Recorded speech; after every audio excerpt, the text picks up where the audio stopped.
Here we are again with the same Mazda. Today I'm going to change the exhaust pressure sensor. I'll show you why. So the car is running. I'm on the live data section of it, and as you can see, the exhaust pressure sensor is reading only 86 kPa at idle, which should be reading 100 kPa. So that's the exhaust pressure sensor, and that is the old one. Let me turn off the car so that will be hear me better. So that is the exhaust pressure sensor, and as you can see, it is old one. There are 3 revisions already as far as I know. That one, that color, L-shaped, same L-shaped but full plastic black, and another one, the new one, which I'll show you, which is an I-shape and a metal one. So I'm going to change that, show you how to change it, and also like read the data. Like I've shown you already the before readings, and I'll show you the after readings, and I'm going to test the sensor as well. So here is the new exhaust pressure sensor from Mazda. As you can see, it's genuine parts. Here's the sensor itself. As I said, it is a metal one, so the nipple of it's metal. On the old one they are plastic. You need an adapter wire, so that don't forget to put that back. 2 clamps for the rubber hose, and the bracket, bottom top bracket, and 2 nuts. So I'm going to remove the old one and swap and put the new one back in. I have unplugged 2 injectors, disconnected the exhaust pressure sensor, and removed those like plugs, plastic plugs, which holds the wiring to the valve cover, just to have better access to the exhaust pressure sensor and the bracket. And there are 2 bolts. They are 8mm bolts, one there, one there. So that one is for the sensor, that one is for the bracket. First I remove the sensor one, and then for the bracket. The bracket is removed. You won't need it, so you can disregard it. Only keep the bolt which goes here for fixing the bracket, because you got another bracket in the kit, and now this is free. What you need to do, you need to undo that metal clip, hose clip, and down there is another one, so that you can remove it with the rubber hose. You can try to undo it that the bottom one only and pull it off, and yeah, you can remove it and put back the new one in. So now the pipe is removed. I connected back the sensor just to show you and check the live data to confirm that the sensor is bad. So it is removed, and now it should read 100 kPa or 1 bar. I think 100 kPa is 1 bar, so that is atmospheric pressure. And if I show you, it still reads 74 something. So I have my Mitivac here where I can apply pressure with it. So let's connect. So yeah, we connected that, and now I'm going to apply pressure whilst checking the actual pressure what the sensor reads. So when I apply pressure, it rises, but if you see, I only have maybe 25 and it is showing nearly 100. I can go further if I want.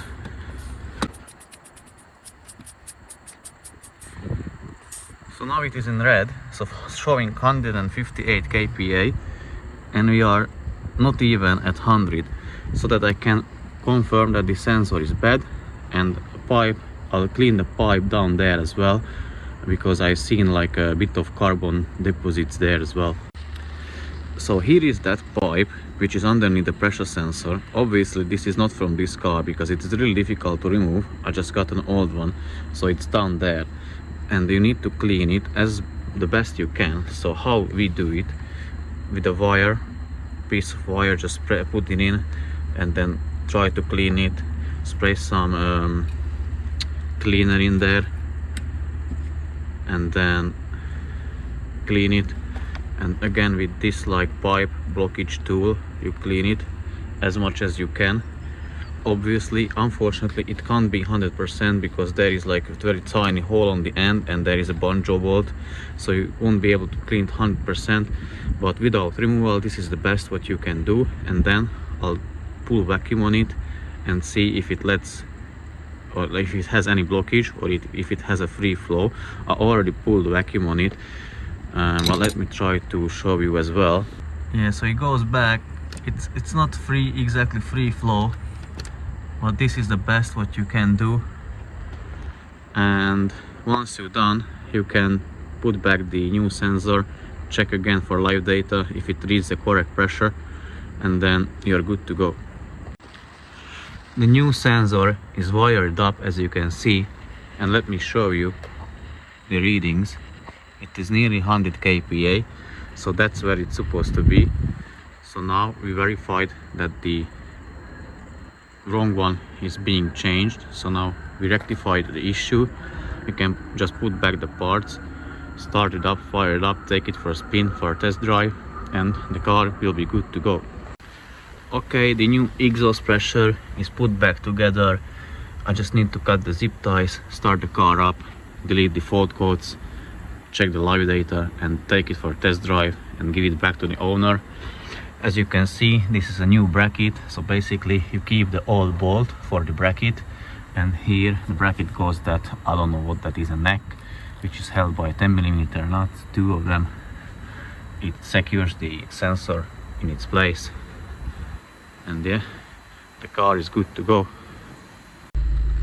The car is running, as you can see, at idle, and I'm monitoring the live data. Here is the exhaust pressure live data, and the pressure is where I exactly want to be. So the repair was successful. I can park this one outside and bring back another one.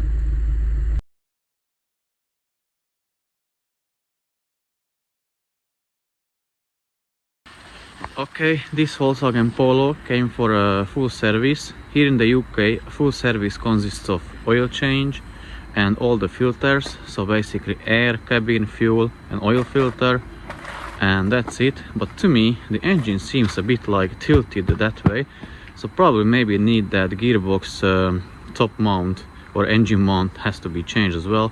We will see, but this time I will only do the oil change and the filters. So the car is already on the ramps. I just need to crawl underneath, check what size of bolt the drain plug is, and undo it, release the oil, change the filters and give it back to the owner. The drain plug, it is down there. It is size 90mm socket, but I couldn't find the oil filter, so let me show you where it is. I had to watch another YouTube video just to find it, where that oil filter is. So yeah, it happens to me as well. So yeah, the oil filter is located in the front of the engine, and hopefully you'll be able to see it. If I go down there, it's there, you can see it. I try to focus it.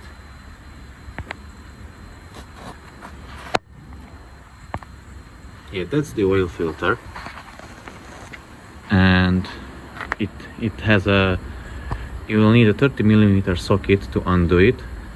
So now let me undo the oil filter, drain the oil from there as well, put back the new filter, fill the engine up with oil, then change the air filter, which is on here underneath this plastic cover. I still need to find out where the cabin filter is. I'm guessing it's inside the cabin. And also for the fuel filter, I'm guessing it's on the side where the fuel filler tank is, which is here, and it should be somewhere down there. So I need to remove that plastic cover to get access to it, take out the old one and put back the new one. As I said earlier, the air filter is located here underneath that plastic cover. You'll need to undo a bunch of Phillips screws. Once you undone them, you can lift it off. The air filter got exposed. You can remove it, swap it with the new one, tighten back the screws, and you're good to go. You can carry on with the rest of the filters.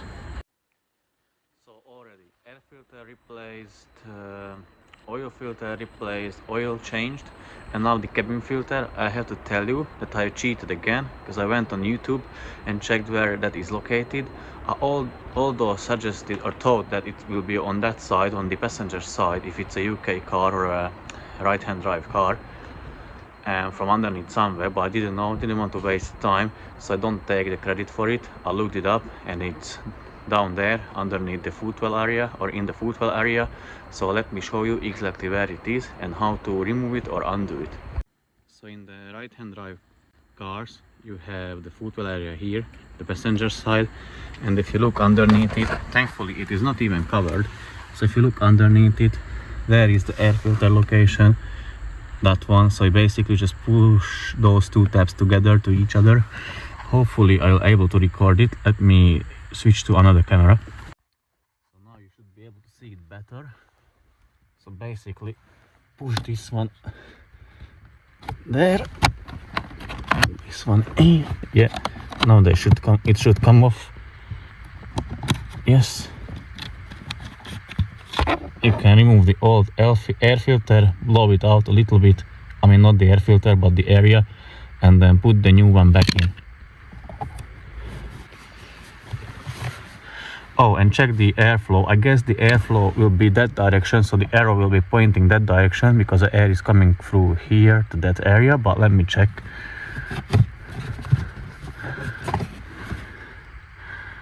I can't see anywhere, so I removed it this way and check the other side. There is no airflow mark, but I still guess the air is coming from that side. So I put it back, the new one, that way.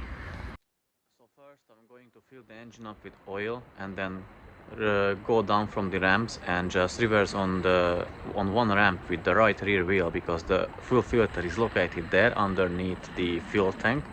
So I'm going to use just one ramp again.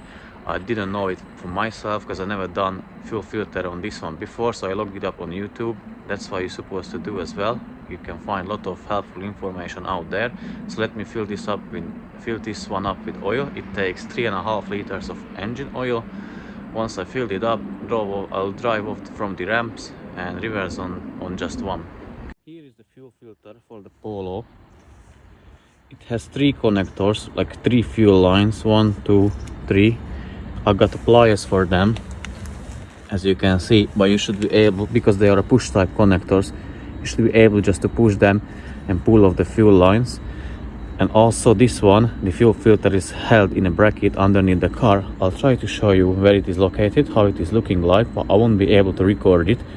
I want to get it done as soon as possible and then go and have a dinner. So let me show you where that is located. So this is the rear side of the car, and if we go under, you should see the fuel filter, which is down there. And as I said, you see that connector, let's say that one, that has a green tab. It has a green tab from the bottom and the top as well. So I push it and that releases the connector. I push away the connector, and here is the bracket which I've been talking about. So that has a one Phillips screw, and also prepare a bucket to catch any fuel spilling out of it, and then remove it, put back the new one, put back the fuel lines, and you are good to go. Okay, the new fuel filter is in. It took me maybe 5 minutes, wasn't that bad. Now I connect it to diagnostic tool, set the service interval again, and fire the car up. I did reset the service interval on this Volkswagen Polo. The car is running now, and as you can see, we are up and running now with this Volkswagen Polo. I already reset the service interval and the oil reset, so I can go and check visually if there is any oil leak, fuel leak, and if I didn't find any, I can go inside and have a lovely dinner. The red Mazda is running after the carbon cleaning. We managed to save the owner 800 pounds by cleaning the EGR cooler.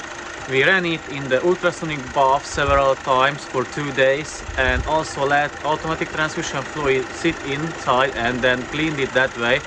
So now we are running, but he's also for the future I decided to buy a second-hand one, clean it from inside properly, and then if someone comes and his one will be so dirty, I just straight swap in it, keep his one, clean that one, and like so on and so forth. The car will stay here for a bit longer as he wants me to change the oil and also the drive belt, air filter, and the exhaust pressure sensor. So the parts are on the way. I still need to change them. Unfortunately, with that one we didn't have time to remove the oil pan today, so I'm going to do it other day. I already removed the valve cover, let the owner know what's the situation with his car. But we decided to remove the oil pan as well to further inspect it, and then I'll report back once I'm done. Tomorrow is another carbon cleaning day, Guy is coming from Reading. I think that's 2 hours from me, maybe more, maybe less. I'm not 100% sure. So yeah, Saturday, Sunday is carbon cleaning day. Plus I've got one more BMW, and I want to start the Peugeot putting back together the engine. So yeah, that's going to be my weekend fun. Yeah, wish me a lot of luck. Thanks for watching, and see you in the next one. Bye bye.